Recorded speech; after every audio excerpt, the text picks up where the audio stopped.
بزرگ ہیں ان کی خدمت میں سلام عقیدت، اور میرے پیارے پیارے بچے ہیں ان کو بہت دعا، بہت پیار۔ اور سب سے پہلے تو منیب سے بدلہ لینا ضروری ہے، اور منیب کے دونوں سلام سن کے مجھے صوفی برکت علی صاحب نور اللہ مرکزو یاد آ گئے۔ ان کا امام عالی مقام سے عشق ایسا تھا کہ لوگ ان سے ناراض ہو جاتے تھے۔ کیوں جناب، صحیح ہے نا؟ لوگ عشق کی وہ انتہا تھی کہ لوگ ان سے ناراض ہو جاتے تھے کہ یہ آپ یہاں پہ پہنچ گئے۔ تو اور اہل آپ جو منیب کے سلام ہیں، یہ ایسے سلام جو ہے وہ اہل تشیع میں سے بھی کوئی اس طرح نہیں لکھ سکتا۔ تو اسے میں آپ کو یہاں کہانیاں سنانے آتا ہوں، تو وہ صوفی برکت علی صاحب کا ایک واقعہ یاد آ گیا کہ اہل تشیع میں سے ایک بندہ تھا، وہ ان کے پاس چلا گیا اور کہا جی کہ میں نے سنا ہے کہ آپ کو امام عالی مقام سے بڑا عشق ہے، تو لیکن یہ ہے کہ میں شیعہ ہوں، آپ سنی ہیں، تو مجھے آپ کوئی نصیحت کریں۔ انہوں نے کہا جی نصیحت وغیرہ تو مجھے کوئی کرنی نہیں آتی، بس صرف ایک کام کرو، تم امام عالی مقام کو آواز دو تو میں بھی آواز دیتا ہوں۔ تو اس نے آواز دی، ظاہر ہے کیا ہونا تھا، تو وہ صوفی برکت علی صاحب نے وہ ارشاد کیا، تو وہ سامنے امام عالی مقام تھے، تو وہ بندہ پھر ادھر ہی، وہ پھر وہاں سے واپس نہیں آ سکا۔ تو یہ صوفی برکت علی صاحب کا عشق تھا امام عالی مقام سے۔ تو منیب کا سلام سن کے نا مجھے وہ صوفی صاحب کا عشق یاد آ گیا۔ تو میرے ایک پیر بھائی ہیں ریاض صاحب، وہ گئے صوفی صاحب کے پاس حاضری کے لیے ان کی حیات میں، تو انہوں نے دکھائے کہ یہ دیکھو یہ پیالے ہیں۔ تو ریاض صاحب نے پوچھا کہ یہ کیسے پیالے ہیں؟ کہ یہ وہ پیالے ہیں جو امام عالی مقام نے جس میں پانی پیا۔ تو یہ جو ہے محرم کا واقعی مہینہ ہے، اور عجیب بات ہے کہ میں نے جگہ جگہ شہر میں پوسٹر لگے دیکھے کہ جی محرم الحرام کا احترام کریں۔ محرم، ایک تو محرم کا مطلب یہ احترام ہے، اس مہینے میں جنگ نہیں ہوتی تھی، ٹھیک ہے۔ پھر اس کے ساتھ محرم الحرام لگ گیا، حرام کا مطلب ہے حرمت والا، ٹھیک ہے نا، یہ حرام حرمت والا ہے، یعنی کہ اتنا حرمت والا۔ پھر آگے ہے جی اس کا احترام کرے۔ یار کون ہے جو محرم کا احترام نہیں کرتا؟ آپ لوگوں کو وہ بات بتائیں جو لوگ نہ کرتے ہو۔ ہر کلمہ گو جو ہے وہ محرم کا احترام کرے، تو یہ بینرز لگانے کی یہ ایسی کیا ضرورت ہے؟ اور عجیب یعنی کہ یہ سوچ ہے کہ مسلمان ہو کے کوئی بندہ محرم کا احترام نہیں کرتا۔ ہر مسلمان محرم کا بے انتہا احترام کرتا ہے، چاہے کسی عقیدے سے ہو، بڑا سخت احترام کرتا ہے۔ باقی آپ بچوں کو میں جو کہانی سنانے آتا ہوں تو آپ کو ایک بڑی دلچسپ کہانی سناتا ہوں۔ وہ یہ ہے کہ میں آپ کو بتاتا ہوں کہ جو جنت جو ہے وہ اس کی تعریف یہ ہے کہ وہ سرکار دو عالم صلی اللہ علیہ وآلہ وسلم، ہمارے ماں باپ آپ آپ کی محبت کا نام، ٹھیک ہے نا۔ اس میں آپ نے کمی بھی نہیں کرنی کوئی، اور لیکن اس میں اضافہ بھی نہیں کرنا۔ یہ میں آپ کو بھی سمجھاتا ہوں، یہ میں اضافے کا کیا مطلب۔ اس کے لیے نا ایک چھوٹی سی کہانی سن۔ جب مسلمان مکہ معظمہ میں تھے، اس وقت جو قرآن پاک نازل ہوا تھا اس میں وہ آیات نہیں تھیں، آپ کے استاد محترم بتائیں گے، جن میں یہ ہے کہ شراب جو ہے وہ حرام ہے، ایسے ہی کہا۔ تو مدینہ منورہ میں جب مسلمان گئے تو قرآن پاک کی آیات نازل ہوئی کہ شراب حرام۔ تو اتفاقاً وہ ایک مسلمان تھے، انہوں نے شراب پی لی، ان کو سرکار دو عالم کے بارگاہ میں لایا گیا، آپ نے فرمایا کہ اس کو کوڑوں کی سزا دو۔ اس نے خود بھی اعتراف کیا جی مجھ سے غلطی ہوگی، مجھے پاک کر دو۔ یہ آپ کے استاد محترم آپ کو سمجھائیں گے کہ یہ واقعات اس لیے ہوئے تھے کہ لوگوں کو شریعت کی تعلیم دینی تھی، یہ اس لیے نہیں تھے کہ صحابہ کرام میں معاذ اللہ کوئی کمی تھی، یہ مسلمانوں کو شریعت کی تعلیم دینی۔ یہ واقعات چند جو ہوئے سزائیں دینے کے، یہ اس لیے ہوئے کہ آپ کو شریعت کی تعلیم مل جائے۔ تو اچھا، ان کو کوڑوں کی سزا ہو گئی، وہ چلے گئے۔ تو تھوڑے عرصے بعد انہوں نے پھر خطا ہو گئی، انہوں نے شراب پی لی، وہ دوبارہ ان کو لایا گیا، انہوں نے اعتراف بھی کر لیا، دوبارہ آپ سرکار نے ان کو کوڑوں کی سزا دی۔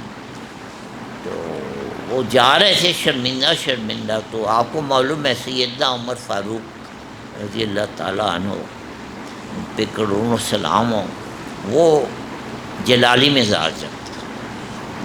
وہ جب دوبارہ ان کو سزا سنائی گئی نا، تو ان سے وہ رہ نہیں سکے، انہوں نے اس صحابی کو کہہ دیا تم پہ لعنت ہو۔ تو اب سیدنا عمر فاروق کا جلال جتنا بھی ہو، وہ حضور پاک کے سامنے تو وہ ادب سراپا ادب تھے، تو سرکار تو عالم جو تھے وہ جلال میں آ گئے۔ آپ نے فرمایا کہ تم نے اس پہ لعنت کیوں کی؟ آپ نے فرمایا کہ تم نے اس میرے صحابی پہ لعنت کیوں بھیجی؟ تو حضرت عمر فاروق نے عرض کی کہ جی یہ دیکھیں دوسری دفعہ بھی آ گیا شراب پی کے۔ تو آپ سرکار نے جو ارشاد فرمایا وہ میں چاہتا ہوں آپ اپنے دل دماغ پہ لکھ لیں۔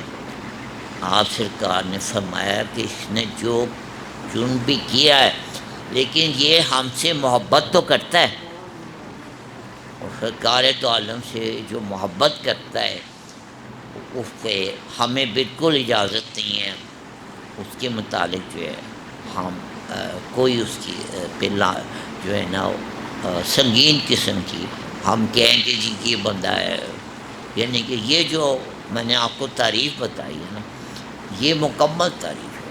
سرکار دو عالم سے جو محبت کرتا ہے وہ جنت میں ہے، اور اس کے آگے لیکن نہیں لگانا، یہ نہیں کہنا کہ جی محبت تو کرتا ہے لیکن نماز نہیں پڑھتا۔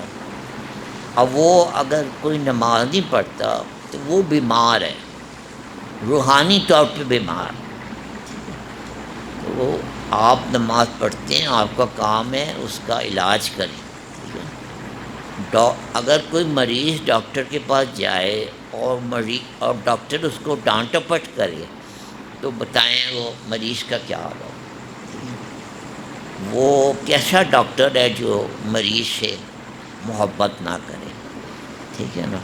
تو اگر کسی میں کوئی خامی نظر آئے تو اس کے نا اس پہ لعنت نہیں بھیجنی ہے، اس کو محبت سے اس کی اصلاح کرنی ہے۔ جیسے ڈاکٹر مریض کو دوائی دیتا ہے، اس سے محبت کرتا ہے تو اس کے پاس مریض آتے ہیں، اور اچھا ڈاکٹر وہی ہوتا ہے کہ اس سے ملیں آپ تو آپ کا آدھی بیماری تو ڈاکٹر سے مل کے ہی دور ہو جائے، ٹھیک ہے؟ چلیں ایک اور آپ کو مزے کی بات سناؤں۔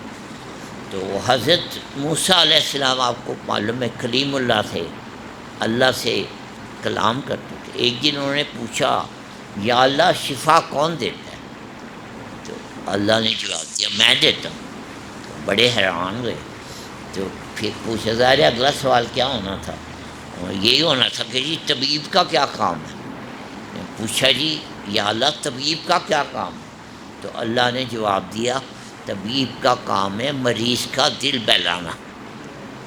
میرا جی چاہتا ہے میں ہر ڈاکٹر کے کلینک کے باہر یہ جملہ لکھ کے آ جاؤں کہ ڈاکٹر کا کام شفا دینا نہیں ہے، ڈاکٹر کا کام مریض کا دل بہلانا، ٹھیک ہے نا؟ تو جو اللہ کا ولی ہے وہ کبھی بھی کسی کی ڈانٹ ڈپٹ کر کے اصلاح نہیں کرتا، ہمیشہ وہ پیار سے محبت سے، جیسے ایک اچھا طبیب جو ہوتا ہے وہ اپنے مریض کو پیار محبت سے دوائی دیتا ہے، اور بڑی کڑوی دوائی دیتا ہے، لیکن وہ اتنے پیار سے دیتا ہے کہ وہ مریض جو کہتا ہے ٹھیک ہے جی میں کھا لوں گا، کوئی بات نہیں، آپ نے اتنے پیار سے کہا۔ تو بس یہی میری آپ کو نصیحت ہے کہ جنت جو ہے سرکار دو عالم کی محبت کا نام ہے، اور لیکن اس کے آگے لیکن کبھی نہیں لگا، ٹھیک ہے؟ کسی میں ہمیں اگر کوئی برائی نظر آ رہی ہے، ہم اتنے ہی ولی اللہ ہیں تو ہمیں چاہیے وہ ہم اس کی اصلاح کر دیں، اصلاح نہیں کر سکتے تو اس کے لیے دعا کر دیں، ٹھیک ہے؟ اس سے نفرت کرنے کی بالکل اجازت نہیں۔ سرکار دو عالم سے جو محبت کرتا ہے اس سے ہمیں بالکل اجازت نہیں ہے کہ ہم اسے کسی قسم کی نفرت کریں۔ اور آخر میں ایک بات، درود شریف پہ بات ہوئی ہے، تو میرے مرشد نے درود شریف کے متعلق ایک بڑی خاص بات کی۔ انہوں نے کہا کہ جی درود شریف کے قبول ہونے کی ایک شرط ہے، درود شریف کے اس بارگاہ میں قبول ہونے کی ایک شرط ہے کہ کوئی اور جو درود شریف پڑھنے والا ہو، آپ کے دل میں اس کے خلاف نفرت نہ ہو۔